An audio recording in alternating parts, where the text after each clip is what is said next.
On Saturday, 540 radio stations right across Canada are amplifying Indigenous voices in recognition of the National Day for Truth and Reconciliation.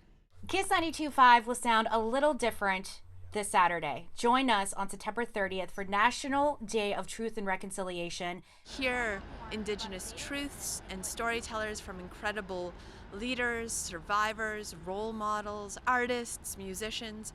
It's just a really beautiful opportunity to hear Indigenous truths from Indigenous voices.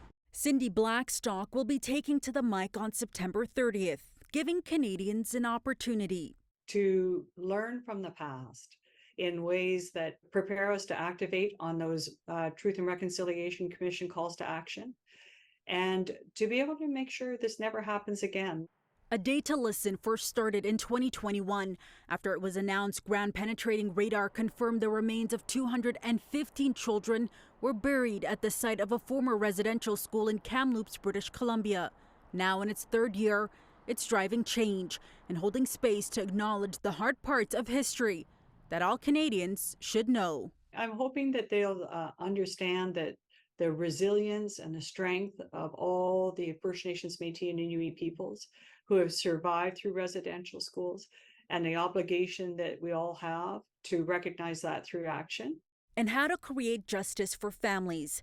Reaching 2 million listeners last year, the Gord Downie and Chani Wenjack Fund is partnering up with media outlets. Rogers Sports and Media, the parent company of CityNews, has 44 radio stations participating. This is the really unique moment where Canadian radio comes together en masse to reflect Truth and Reconciliation Day. A day for all of us to learn.